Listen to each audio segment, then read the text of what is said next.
we need few minutes by ourselves, to be honest, I will close that business to give my husband that time. This is Becoming the Optimal You, inspiring growth for the mind, body, and spirit.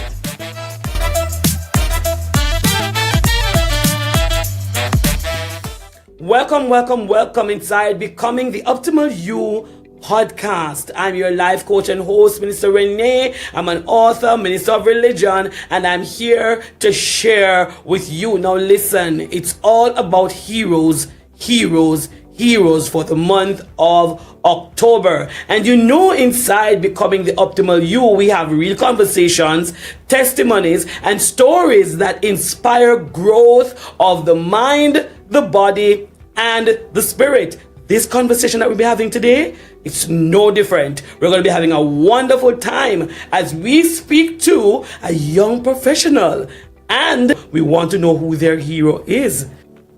Should be interesting, yes? Let's get into it. Right, so we wanted to invite our guest up now, and our guest is going to be talking to us and giving us some information. And, so welcome to my guest. Hello, young lady. Hello. Good day, Minister Renae. And how are you today, ma'am? I'm doing fine. And you? Wonderful. I'm good. I'm looking forward to this conversation. So, I would love for you, for the benefit of our listeners and our viewers, if you could tell us your name, the name of your church, where you're from, if you're married or if you're single, if you have any children, those important information. Right, so my name is Renae Hamilton Stewart. I attend the Cocoon New Testament Church of God. I reside in the district of Cocoon in Hanover. I am 32 years old. Yes, I am married and also have two beautiful girls. And I must say, importantly, that I am a business owner. Boy, let me tell you, you are a business owner. Now, we've spoken so far to attorney at law. We spoke to an attorney at law, young green girl. And now you are coming to tell me, young green girl of 32, that you're a business owner. Now, what we want to know, you're going to tell us the kind of business that it is that you have. And you're also going to let us know what inspired you, 32 years old, to have a business. So I owned a grocery store, which is Anna's Grocery Store. Yes. And also, my inspiration came from my family and my community. Growing up, I saw my mother working so hard and tirelessly, doing a 9-to-5, going out, coming in, taking care of us, 3 children, and doing house chores and all of that. And so I decided that growing up, I want to do my own thing. I want to be my own boss, and also to give back to the community, to serve the community. Wow. So you want to be your own boss, and you wanted to serve your community. Yes. Interesting. You said your community is, now while I can understand when you say you want to open your own business because you saw the struggles of your mother, but why the community? What? The community don't have any shops? Why would you want to just get into a grocery store for your community? So I am a server. I love to serve people in any way, shape, or form. And my heart always goes out for the people. And even apart from my community in general. And so I see it fit, although there are other grocery stores in the community, I think my own will make a difference. So tell me now, a lot of people have challenges when they open their businesses, whatever kind of business that they open. What are some of the challenges that you have faced present or even in the past? All right, so I started my business in 2014 to 15 thereabout. That means you were a kid. Yes. So I started with a small deep freeze selling ice cream at that time. And then after generating funds, I started to get new products in my business, different goods and, different things to cater for the need or to reach the need of the community. And from there, I transitioned into the grocery store. I must say it wasn't a 1, 2, 3. It wasn't an ABC, but challenges here and there. Sometimes things fall way down, sometimes things in between, and so I try my best to manage as I go along.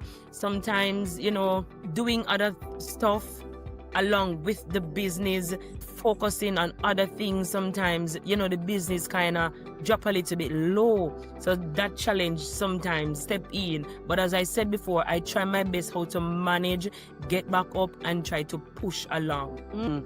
So even with the challenges, you still try to maneuver your way. Yes. What's the most rewarding thing so far that you've experienced in this business? So the most rewarding part is seeing people in the community, in my community, happy with the service and the products I offer. For example, when I started carrying new goods, new items, new products in the business, customers were thrilled to support the business. And also it's fulfilling to know the store makes a difference, as I said before, in the lives of the people. So you're trying to say to me that it's not just the money, because the money was nice. Yes, it is. The money is nice, it's sweet, but my heart goes out more for the people, for the community. So for you, it's more of serving. Yes. So the money will come because you're giving a service. Yes. But you feel fulfilled just serving the people. Yes. And once you're serving the way you're supposed to serve, the money will come. Nice. That is a word to people. Yes. Once you are serving the way you should serve, the money will go. Because a lot of times Christian business is not good enough. A lot of times Christian, the service is so poor. Yes. The service, and it's Christians, I'm talking the truth, don't shoot me. But a lot of times the service is not good, and you're saying your service is good. Yes. Not like your confidence, man. Everybody should go to Anna's grocery store, okay? Over there in Cancun. Right. Go to Anna's, and if you know anybody in your family that lives in Cancun and surrounding areas, go to Anna's grocery store. Let us continue our conversation. Yes. But you said you have challenges. You said different things have come your way. You're also a minister of religion. How do you stay motivated to keep going, even when the stocks go low? So I stay motivated by thinking about the people I serve and the impact that Anna's grocery store has on them. I also try new products at times, new goods at times, and my family as well is also a source of motivation to me. So when you feel, give your husband say, not in John shop. If I Go again. Wonderful. It's good to have good support. To have good support. You are a minister of religion, and you talk about your love for service. What role does your faith play in you as a businesswoman, a young businesswoman? So my faith influences how I run the business significantly. And I believe in treating people with kindness and respect, because that is very, very important. Also, to be honest with your customer and giving back to the community, as I always say. So my values guide my decisions to ensure they align with what's best for the business and also for the community. So you're, as a Christian, the principles of the Word of God really helps you as it relates to how you deal with your customers. Yes. Lovely, I like that. Christians, I hope you are listening, and I hope you heard that statement, those of you who have businesses, that you must allow the Word of God to also help you as you go in your business. Yes. For a person who is thinking about having their own business, opening up their own business, what kind of skills and qualities do you think these persons need to be a business owner? So first and foremost, important skills include good customer service. That's number one. Good customer service, and also financial management. So good customer service and financial management. Understanding local market, and also to build a relationship with your suppliers wherever you get your goods, and also the customers, building a good relationship with the customers. That is very crucial. Once you have a passion for business and a willingness to learn are essential for success. So once you have a passion for and a willingness for business to learn, it is, they are essential for success in your business that you do. Beautiful, beautiful. Some years ago, a preacher preached, and he said oftentimes we eat the seed. What we were supposed to plant back to turn over, we eat the seed. And you're saying you have to have good financial management. Yes. So you name the seed. Definitely. Beautiful, beautiful. I like that. You sound like you have the thing together. It sounds like you have the thing together. You don't want to come down to Cancun and buy something from the shop. It's cocoon. You will get good customer service. And if you would allow me, Minister Renae, this is something that I pay keen attention to while serving. I stated before that honesty is very important in your business. And I am a person like this. Okay, then if you may come to the store, you ensure that the change that you're supposed to get, that's the correct change. And that's very important. And also, I always pay keen attention to especially the products that will weigh out on that scale. Because what I understand in business is that if you short a person, you too, your blessing will short. So if you short a customer 5 ounce, 2 ounce, you may be saying to yourself that, okay, then, that's nothing. It's small. And next time I will put it on when you come again. Yeah. But it's very important. If you short your customer in any way, shape, or form, you are shorting your blessing. So tell me something. Sister Anna, Minister Anna, Reverend Anna. Yes. Could you go to some business place and you see on the place it tape up and say, Mr. Trust dead? Do you have that on your business place too? No, I don't. So you say the people in the community can come and trust a thing when things are hard? Minister Renae, I wrestled with that for some time. And I used to say, okay, then, I don't want to do this, because really and truly, sometimes people will come to your store, take your stuff, and they will tell you that, okay, I will see you tomorrow. I will take the money tomorrow. And you don't see them. Or I never come. Right. Or sometimes it takes for a very long time before you will see them. And I used to tell myself that I don't want to do this because it's not healthy for the business. It's not healthy any at all. And once products are going out, you need funds. Money has to be coming in so you can restock.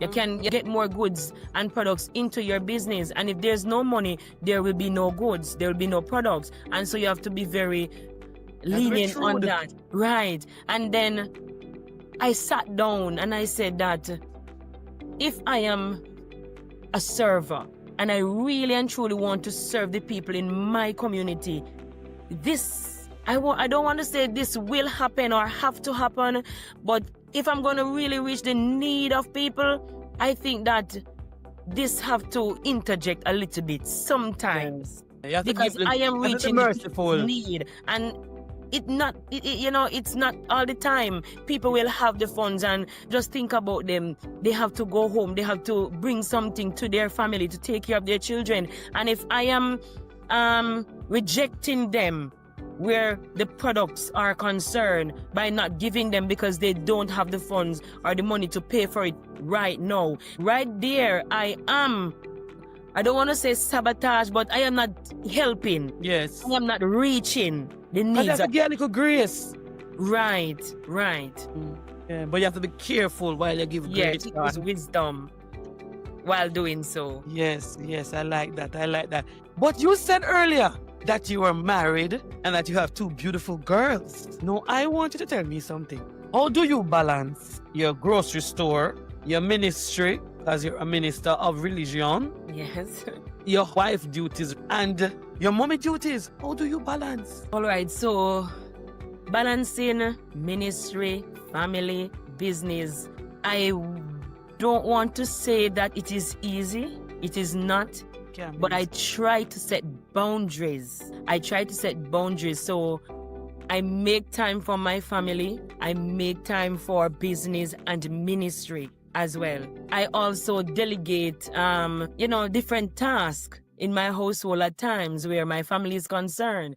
So if I am doing something at this time and business steps in, I have to say, okay, then, and so you take care of this while I take care of my customer. So, delegating different tasks is important, as well as setting boundaries. As I said before, when it is time for family, it is family time. And Minister Renae, I want to say that if I am here and my husband is not going to work and he said, okay, honey, we need few minutes by ourselves, to be honest, I will close that business to give my husband that time. Hey, close the shop. Yes. And give your husband his time. Yes.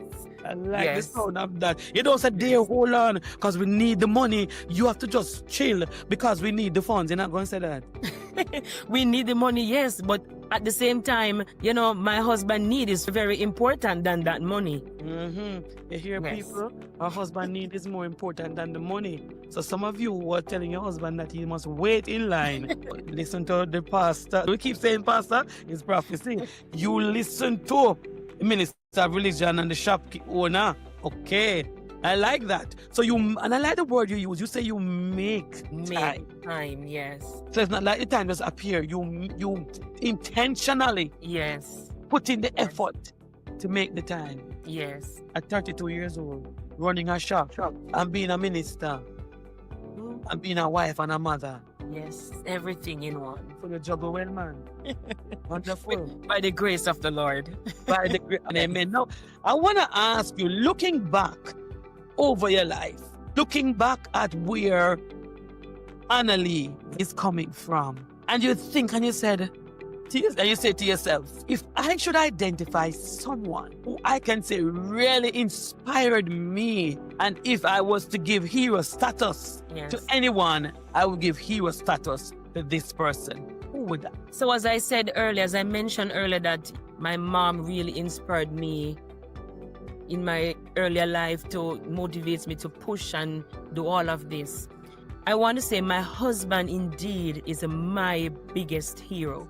So he worked hard to help build the business that I am running at this time, especially when things get low and I don't know where else to turn, whether here or there. He always steps in. He always plays his role.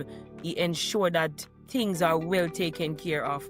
And also, he taught me the value of hard work and customer service, because he is in the field of serving as well in the hotel industry.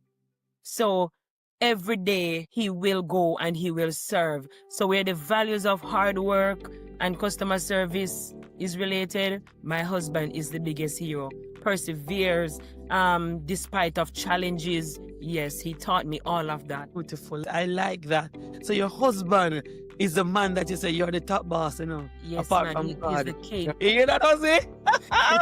Beautiful. And it is good that you can identify and say, my husband, you've taught me so much. But sometimes in relationships, we don't really have that kind of support. So it's beautiful when you come into such, you give God thanks. Yeah. So I have one more question for you. If your husband was sitting here right before you, what would you say to him as the man who you consider as your hero? In gratitude, what would you say to him? So if my husband was around at this present time, I would say, thank you, Hosey. I appreciate all that you have done, what you are still doing. And I would really want to say also, I know that, he is still going to be doing more. So I even appreciate what he's going to do in advance concerning my business, my life, and everything. Thanks for teaching me the importance of hard work and customer care. Ensure that, my customers are well taken care of and I continue to serve and all of that. I'm proud of the business he would have helped me to build today to be where I am. I don't want to say hope. I am making him proud. I want to say thank you ever so much, Minister, for being with us today. I really appreciate it. And I pray that all those persons in Cocoon go and support Anna's grocery store. Yes, that is my request. So those who've been listening on the podcast, I want you to go over, tell your family members, tell your friends that those who live in Hanover go over to Anna's grocery store in Bakun. That is what I'm asking you to do today. Thank you so much, Anna. I just want to say thank you to Minister Renae, for having me just to share. Oh, it was a pleasure. We'll do it again. I'm sure we're going to have other conversations. The Lord bless you, my darling. God bless you. Bless you. Thank you so much for joining me today. I hope this conversation has inspired and encouraged you to keep growing in faith, wellness, and purpose.